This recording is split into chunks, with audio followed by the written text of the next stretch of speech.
E aí, bora lá, preparado para o último editorial do dia? Enfim, várias matérias aqui para a gente debater um pouquinho o que está rolando no Brasil e no mundo, né? Tem ações do ministro do Supremo Alexandre de Moraes em relação ao Eduardo Bolsonaro.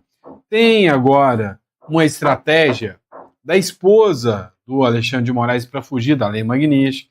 Teve, para mim, dos anúncios mais bombásticos da semana, que foi o Benjamin Netanyahu falando sobre a guerra entre Israel e Hamas. Enfim, tem muita coisa importante para a gente debater aqui com vocês. Tem o relator da CPMI pistola com o STF e com a PGR. Enfim, tem muita coisa rolando e a gente vai debater tudo isso com vocês aqui. Então, sejam todos muito bem-vindos. É sempre uma honra e um prazer estar aqui com vocês. E a gente já vem aqui para a tela do nosso canal, né, do nosso aplicativo Editorial Central. E para quem não conhece o canal Editorial Central, recomendo que vocês cliquem lá também e conheçam o canal, pesquisem aí no YouTube, tá? Vamos lá, vamos entender um pouquinho tudo que está acontecendo sobre essa questão da guerra do Hamas, né? Essa matéria é do BBC Brasil. Olha só, a BBC Brasil fez a seguinte matéria. Netanyahu disse: se o Hamas não aceitar o plano de Trump, nós vamos terminar o serviço. Às vezes tudo que precisa, né, é aquela boa e velha ameaçadinha, né? O primeiro-ministro de Israel, Benjamin Netanyahu, concordou com um plano de paz proposto pelo governo de Donald Trump, presidente dos Estados Unidos. E aí o que chamou a atenção é que ninguém esperava que o Netanyahu ia aceitar esse plano de paz. Fato é que ele aceitou porque a batata dele também está assando. Muitos, inclusive aliados, já estão começando a cobrar, né, o fim dessa guerra pelo Netanyahu. A Meloni, por exemplo, da Itália, que é de direita, fez uma cobrança falando que Israel já está passando dos limites. Então, né, não é à toa. Tem uma estratégia aqui do Netanyahu também. Ambos os mandatários se reuniram nesta segunda-feira na Casa Branca. O plano proposto pelos Estados Unidos tem 20 pontos e inclui um conselho de paz. O que seria esse conselho de paz, né? Vamos ver o que o Netanyahu falou aqui. I think we should understand that we're giving everybody a chance. É bom dizer que estamos dando a todos a chance to have this done peacefully. De que o conflito seja resolvido pacificamente. Something that will achieve all our war objectives without algo que permita que todos os nossos objetivos sejam alcançados sem derramar mais sangue. any further bloodshed. But if Hamas rejects your plan, Mr. Mas se o Hamas rejeitar seu plano, presidente Trump, President, or if they supposedly accept it and then ou se eles supostamente aceitarem e depois basically do everything to counter it, basicamente fizerem de tudo para contrariá-lo, then Israel will finish the job. Então Israel vai terminar o serviço. You finish the job, né? É isso que vai acontecer. Então, aquela ameaçadinha básica. Matéria aqui do Ivan Kleber: Netanyahu aceita o plano de paz para Gaza proposto por Trump. Apoio o plano de Trump para acabar com a guerra em Gaza. Alcança os objetivos bélicos de Israel. Trump, se o Hamas rejeitar o acordo, que é sempre possível, como você sabe, Bibi, você terá nosso total apoio para fazer o que tiver que fazer. O primeiro-ministro de Israel, Benjamin Netanyahu, disse apoiar o plano de paz para a guerra da faixa de Gaza, proposto por Donald Trump, em entrevista ao lado do presidente dos Estados Unidos nesta segunda-feira, dia 29. Porém, o premier israelense fez ameaças contra o Hamas, caso o grupo palestino não aceite o pacto. Eu apoio o seu plano para acabar com a guerra em Gaza, disse Netanyahu. Nós traremos para Israel todos os reféns. Desmantelaremos a capacidade militar e política do Hamas e garantiremos que Gaza nunca volte a ser uma ameaça para Israel. Pois é, em vez, né, de encarar isso aqui como um fato positivo, a esquerda está toda nervosinha. Parece até que ficam falando em paz, mas na hora que vem um plano de paz, eles não querem aceitar. Olha só essa matéria aqui do The São Paulo News. O plano de paz dos Estados Unidos para o Oriente Médio prevê anistia total ao Hamas, mas retirando, né, o poder político e de armamento do Hamas, mas dá uma anistia total ao Hamas. Pois é, até terroristas podem ter anistia, né? Bolsonaro não. Você vê.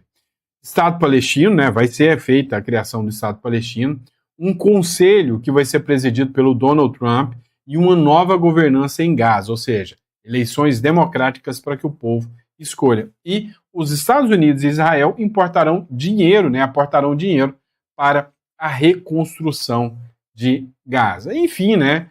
Tá chegando aí, o fim, né, dessa guerra gravíssima que começou com a agressão dos terroristas do Hamas contra o povo judeu, o povo palestino. Agressão essa, né, que o pessoal de esquerda insiste em passar pano, insiste em passar a mão e fingir que nada aconteceu. Mas aconteceu e nós sabemos muito bem, não é? Nós sabemos muito bem.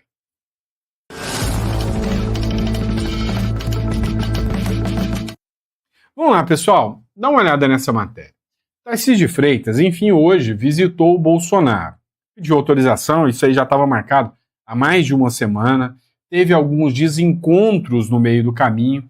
Começaram a fritar o Eduardo Bolsonaro, mas o Tarcísio teve uma postura muito honrada aqui, eu achei muito interessante. Dá uma olhada o que o Tarcísio falou sobre o Bolsonaro aqui, ó. Foi publicado aqui pelo Bruno Zambelli, né? Forte desabafo. Tarcísio visita Bolsonaro e fala sobre o seu estado de saúde. Amigos são amigos nos momentos bons e nos momentos ruins. O presidente está passando por um momento difícil, e é nesse momento difícil que os amigos têm que aparecer, têm que dar a mão, têm que prestar solidariedade.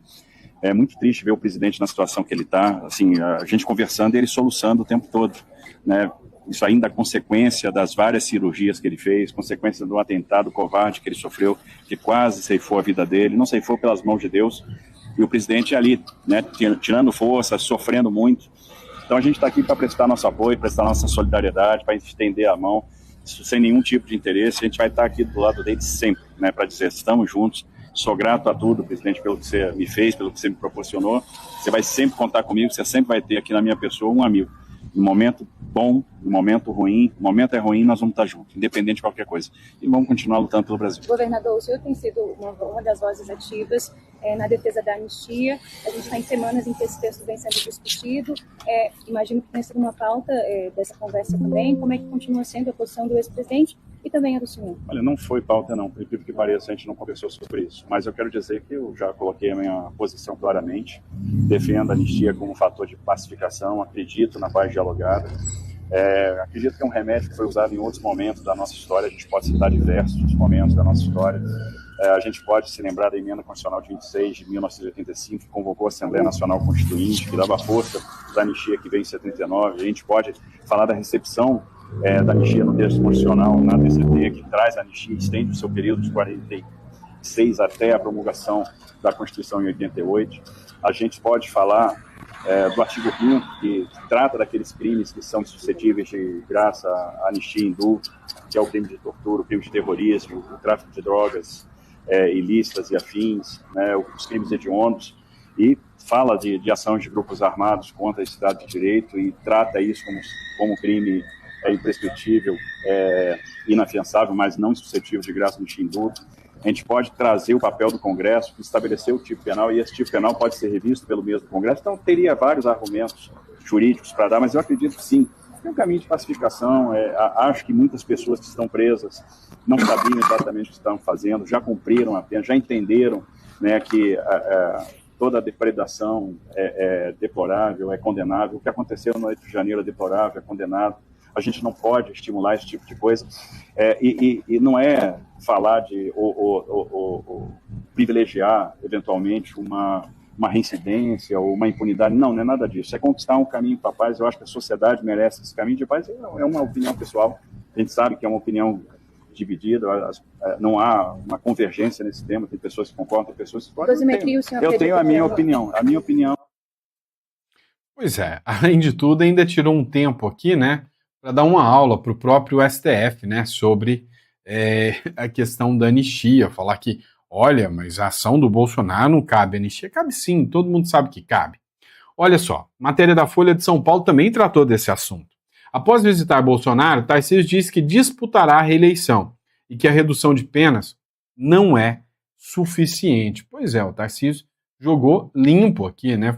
Fez um bom jogo e deixou bem claro que agora o foco dele é a disputa à reeleição, né? O que vai dar uma mexida aí, né, no jogo político, vai dar uma balançada em todo o jogo político aí. Vai ficar interessante de assistir, né? Quem será o candidato, já que o Tarcísio, que era a aposta de todo mundo, disse aqui que vai ficar para a reeleição. Após visitar o ex-presidente Bolsonaro, nesta segunda-feira, o governador Tarcísio de Freitas, do Republicano, afirmou que deve ser candidato à reeleição em 2026, ou seja, São Paulo não será candidato à presidência. E aí, o senador Flávio Bolsonaro, que também participou do encontro, afirmou que qualquer definição sobre o candidato presidenciável do campo depende do desfecho do projeto de anistia aos condenados por golpismo, né? Então, qualquer coisa depende, né, do projeto de anistia. Só que é interessante, né? O próprio Flávio Bolsonaro é uma figura que não está descartada, né, para uma possível candidatura presidencial, né? O Flávio Bolsonaro não é uma figura descartada, né? Ele é uma figura que pode sim fazer parte aqui, né, do núcleo ali para 2026. Então tem Caiado, tem Ratinho, tem Zema. O problema da direita é que tem muito cacique, né, para pouca tribo. Enquanto que lá na esquerda falta cacique. E o cacique que tem, a gente já conhece e não confia, né? Mas eles estão organizados e coordenados, né, no entorno de uma pessoa. Isso é o que a direita não tem por hora. Vamos lá, pessoal. Aconteceu uma questão na CPMI do INSS. Tá?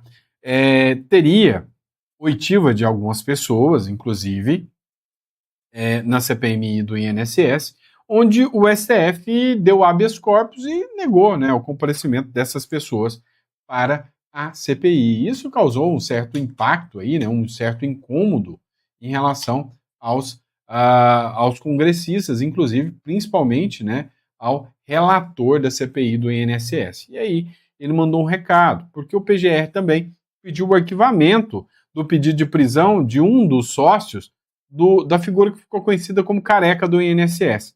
Dá uma olhada nesse trecho aqui, acompanha comigo. Se nós continuarmos com o judiciário invadindo as nossas competências, como tem feito nos habeas corpus, né, permitindo que as pessoas não venham depor, as questões de nós fazermos uma prisão dentro da CPMI com uma testemunha que está flagrantemente mentindo e a Procuradoria da República pedir arquivamento, então qual é o sentido de ter CPMI? Qual é o sentido da gente continuar investigando aqui? Eu defendo com clareza que essa CPMI tem que deixar claro que nós é quem temos que reagir. Agora, o mais importante, essa é uma CPMI autônoma, é uma investigação do Parlamento, é uma investigação que está dentro da Constituição. Nós não vamos abrir mão de dizer quem é testemunha e quem é investigado. A Procuradoria da República tem todo um alcance sobre essa decisão em relação aos processos no Código Penal.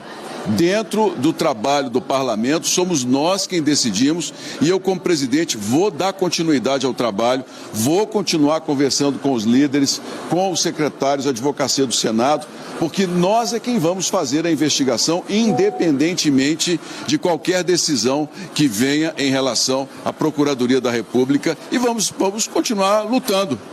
Vamos, se for necessário prender novamente quem estiver mentindo, eu vou dar a voz de prisão novamente. Isso é uma atribuição da presidência do Senado, é uma questão, uma decisão minha de ofício. E se depois a Procuradoria decidir manter a posição que está aí, a advocacia do Senado vai recorrer, nós iremos levar os nossos argumentos até que nós tenhamos uma nova legislação que esclareça. Ou a CPMI tem que deixar de existir, ou então a Procuradoria da República, o próprio Supremo Tribunal Federal, tem que começar a entender que aqui há um poder que tem capacidade de se administrar sozinho.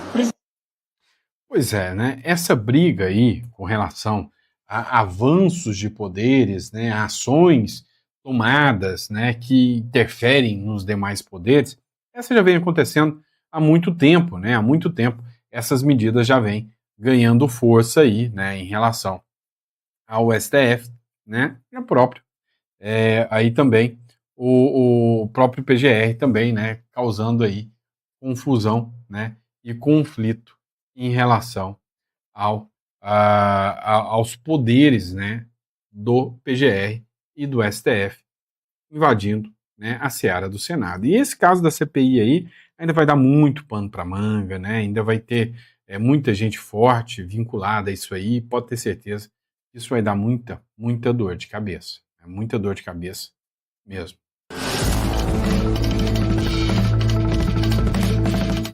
Vamos lá, pessoal. Hoje, né, o ministro Alexandre de Moraes assume como vice-presidente do STF, enquanto que o Fachin assume hoje como novo presidente do STF. Dá uma olhada no vídeo da CNN, publicado aqui pelo Sóstenes Cavalcante. O senhor ministro Alexandre de Moraes a prestar o compromisso de posse para o cargo de vice-presidente do Supremo Tribunal Federal e do Conselho Nacional de Justiça. Prometo, bem e fielmente, cumprir os deveres do cargo de vice-presidente do Supremo Tribunal Federal e do Conselho Nacional de Justiça, em conformidade com a Constituição e as leis da República. A gente vê agora o ministro Edson Fachin já empossado como presidente do Supremo Tribunal Federal, assinando, como disse a servidora, o termo de posse, que também vai ser assinado por Alexandre de Moraes. E aí, com isso, né, temos oficialmente um novo presidente no Supremo Tribunal Federal, Edson Fachin, um novo vice-presidente, Alexandre de Moraes, mantendo a ritualística que é tradicional do Supremo Tribunal Federal. Daqui a este biênio de setembro de 2025 até... Vice-presidente do Supremo Tribunal Federal e do Conselho Nacional de Justiça, o eminente ministro Alexandre de Moraes. Tendo agora aplaudido Alexandre de Moraes e o presidente e o vice se abraçando, lembrando que eles são presidentes não só da Corte do Supremo Tribunal Federal, mas do Conselho Nacional de Justiça, que é o órgão responsável ali por dar diretrizes de funcionamento, de disciplina do judiciário brasileiro. Pois é, o que isso implica? Implica mais poder ao Alexandre de Moraes. É assustador, né? A gente já sabe a quantidade de poder que o próprio ministro Alexandre de Moraes tem. Mas como presidente, vice-presidente da Suprema Corte e também, né, da CCJ, a gente sabe que o poder deles amplia. Sendo presidente do CNJ, né, eu falei CCJ, é CNJ, que é o Conselho Nacional de Justiça, cabe a eles, né, o poder de punir juízes, de sancionar juízes que talvez falem contra a corte ou falem algo que não é interessante para a corte, e sim, eles têm esse poder. A gente já viu em várias vezes, né, acontecerem punições a juízes por divergir do posicionamento deles, né? É o que a gente pode falar do caso, por exemplo, da Ludmila Lins Grillo, né, que foi sancionado, foi penalizado por decisão do CNJ, que é o Conselho Nacional de Justiça, e agora, né, na falta do Edson Fachin, quem assume a presidência é o próprio ministro Alexandre de Moraes.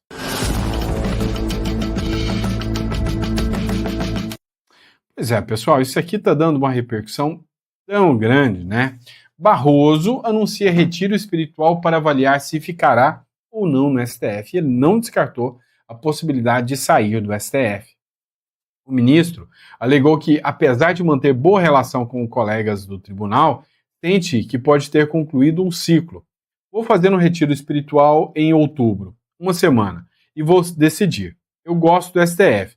Tenho uma relação boa com meus colegas. Às vezes tenho a sensação de ter cumprido um ciclo. Não quero lugar de nenhum embaixador, disse o Barroso. Lembrando, né, que muita gente falou que o Lula tinha prometido para ele um cargo de embaixador em algum país da Europa, né, que ele goste aí, para que ele vivesse longe, né, e fora dessa bagunça, né, que é o Brasil aqui, vivendo muito bem, tranquilo, com um cargo vitalício. Barroso também sustentou que, caso opte por permanecer na vida pública, sua preferência será continuar na Suprema Corte. Se for para ficar no setor público, eu ficaria no Supremo. O Supremo tem muitas coisas boas. Tem um lado negativo, à exposição das pessoas que você gosta. Minha mulher sofria, meus filhos, um nível de maldade, declarou o Barroso, né, ministro Luiz Roberto Barroso. Ora, se a gente for falar, né, de maldade, a gente pode falar de muita coisa que muita gente vem sofrendo maldade, né? O povo brasileiro vem sendo vítima de maldade justamente há muito tempo. E aí também viralizou um trecho de um vídeo, né, do próprio Barroso, onde ele fala que votou contra o Lula, lá para prender o Lula em 2018, mas votou com dor no coração sobre a prisão do ex-presidente. Olha o que ele falou neste caso aqui. Dê sua opinião.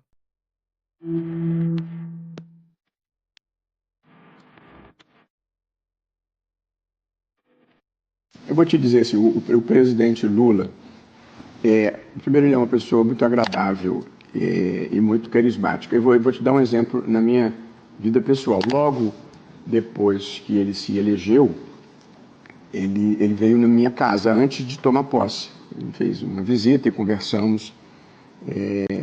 Foi uma ótima conversa e lá estava, minha mulher era viva ainda, e lá estava a minha sogra, que não tinha simpatia pessoal por ele. Ela é estrangeira, a minha sogra é holandesa, não entende muito bem do mundo e não tinha simpatia pelo presidente Lula. Ficou 10 minutos com ele e ao final desses 10 minutos ele arrumou uma fã apaixonada. O presidente tem uma capacidade de convencimento que eu acho que advém da autenticidade dele. Então, eu posso ter, eventualmente, divergências de política internacional. Eu posso ter alguma divergência de política econômica. Mas eu tenho admiração e apreço pelo presidente. Em 2018, o senhor deu um voto que levou o presidente Lula à prisão. O senhor se arrepende daquele voto? Absolutamente. O meu voto não teve nada a ver com o presidente Lula. A vida de um juiz que procura exercer o seu ofício com integridade e sem partidarismo exige decisões que são pessoalmente difíceis. E a minha decisão era, vamos supor que eu tivesse votado no presidente Lula, vamos supor que eu gostasse do presidente Lula. Mas eu sou um juiz. Eu devo mudar a jurisprudência porque eu quero o bem ao réu? Ou o meu papel é aplicar a jurisprudência? E note-se bem que aquele era um momento em que não havia as suspeições que depois vieram a ser levantadas sobre a Lava Jato. E, portanto, eu apliquei ao presidente Lula, com dor no coração, a jurisprudência que eu tinha ajudado a criar. E achei que esse era um dever de integridade que eu tinha com a minha função. E, portanto, não foi um sentimento pessoal, foi o cumprimento de um dever. Entendi. Acho que eu nunca tinha explicado isso. Bom, explicou agora. O senhor hoje vê com outros olhos, já que o senhor falou de suspeições da Lava Jato, o senhor fez uma reavaliação histórica? Olhando a Lava Jato hoje, nos seus acertos e desacertos, que eu posso listar com você, eu identifico que havia uma certa obsessão pelo ex-presidente Lula e que se manifestou em erros muito claros. Ali eu acho que se revelaram tanto uma certa obsessão pelo presidente quanto uma certa politização da operação em geral. Olha só quem fala, né? E quando a gente hoje vê o que foi essa condenação do Bolsonaro, a Lava Jato foi brincadeira de criança. A Lava Jato teve desacertos também. Também não vou ser hipócrita aqui e ficar passando pano, né? Só porque eu não gosto do Lula quer dizer que isso ou aquilo pode. Não, não é bem assim que funciona. Não é bem assim que a banda toca. Mas, assim, são mundos totalmente diferentes. E quando você observa, né, a atuação do Supremo hoje, ela vai muito além do que qualquer coisa que a Lava Jato já tenha feito em toda a sua vida. Isso eu não tenho dúvida alguma. Vamos lá, pessoal. Em missa, Padre Júlio Lancelotti grita sem anistia, né? Cara, como é impressionante, né, a militância. E, assim, é o ódio contra essas pessoas. Um padre falando para não perdoar. É um padre dizendo que não se deve perdoar, né? Assim, a gente acompanha isso com, assim, de uma certa forma estarrecedora, acompanhando o ponto de vista de um padre, né? Falando que não se deve perdoar. Parece que não leu muito bem o Evangelho, né? Matéria do Conexão Política aqui. O padre Júlio Lancelotti, coordenador da Pastoral do Povo da Rua Arquidiocese de São Paulo, celebrou uma missa em Fortaleza que contou com manifestações políticas de militância alinhada à esquerda, né? Durante a celebração realizada na Capela São José do Operário, no bairro Bom Sucesso, Lancelotti incentivou os presentes a entoar palavras de ordem como sem anistia e Palestina livre. É um padre que é contra Israel, né, contra os judeus e contra, né, o perdão. Né? Isso é impressionante. O padre também fez referência à recente rejeição da PEC da imunidade no Senado, apelidado por opositores de PEC da blindagem, que condicionava a abertura de processos criminais contra parlamentares à autorização prévia do Legislativo. Essa é a força do povo, é o amor de Deus que faz o povo mobilizar e derrubar a PEC da blindagem. Quando o povo se une, todas as cidades, quando a voz do povo grita alto pela vida e pela liberdade, os poderosos temem e os covardes põem a viola no saco. Foi o que falou o padre aqui, que não perdoa.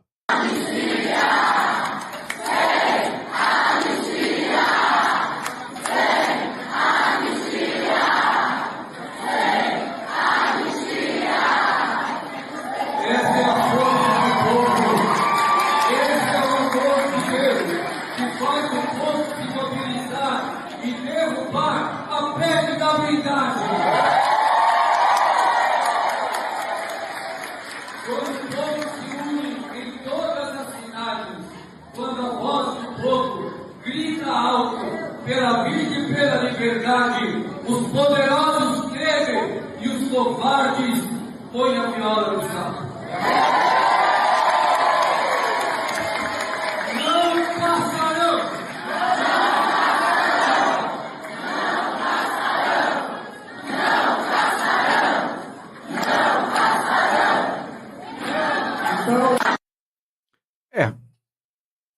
Vamos dizer que já foi mais bem frequentado, né? A casa de Deus. Caramba. Mas vamos lá, né? Ó, ainda falando sobre o Barroso, o Carteiro Reaça fez uma publicação aqui, da CNN, tratando justamente, né, do retiro espiritual do Barroso. Dá uma olhada aqui, né, a publicação do Carteiro Reaça, do Gil Diniz aqui. E em uma entrevista exclusiva, a nossa analista Luísa Martins, o ministro do STF, Luiz Roberto Barroso, que deixa agora a presidência da corte, disse que não descarta a possibilidade de deixar a corte num futuro próximo. Segundo Barroso, ele vai refletir ainda sobre o tema em um retiro espiritual. Confira. Geralmente o presidente, quando sai, tira um período de uns dias. Eu tenho compromissos, mesmo de votação e de compromissos acadêmicos, mas assim, no meados para final de outubro, eu vou fazer uma semana de um retiro espiritual que eu faço eventualmente mesmo na minha vida. E aí eu vou pensar muito do que eu quero fazer. Eu gosto da minha vida no Supremo e gosto da vida lá fora também.